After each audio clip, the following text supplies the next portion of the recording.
Ce que j'ai vu, c'est que c'est difficile aujourd'hui d'être enseignant. Mais c'est difficile, je pense, parce que les enfants, ce qui m'a frappé, c'est effectivement le manque de discipline des enfants, le fait qu'ils sont très nerveux, très agités. Et je crois qu'il faut apprendre, il faut avoir de la patience quand on est enseignant.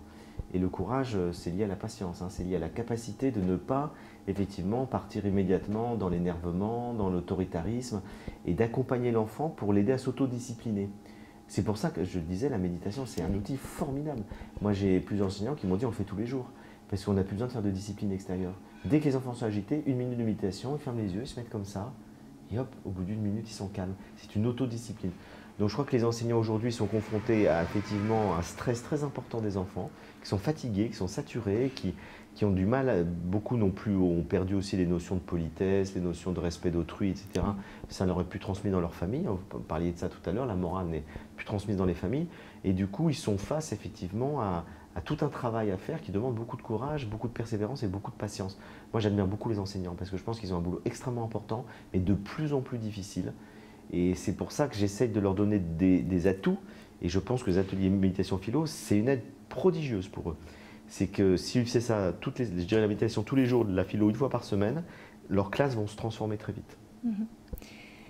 Alors, vous insistez beaucoup, ça m'a frappé, sur l'importance de l'humour, tout en regrettant que ce ne soit pas utilisé comme moyen d'enseignement.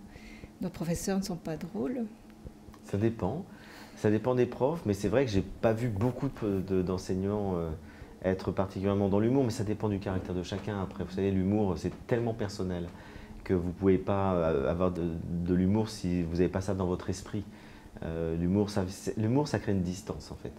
L'humour, ça permet de mieux supporter les aléas de l'existence par la dérision et notamment l'autodérision. Et c'est ce qui permet, c'était une arme de l'esprit qui permet d'être patient justement et de supporter bien d'autres choses.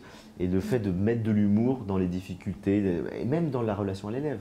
Parce qu'ils ont souvent de l'humour, les enfants. Et quand vous pouvez, moi j'ai vu dans des ateliers, quand il y en a qui disaient un peu des choses un peu énormes, plutôt que de leur dire mais pourquoi c'est bien de faire une petite blague et puis l'enfant il rit, les autres rient et puis du coup ça permet de développer de continuer l'atelier avec plus de légèreté.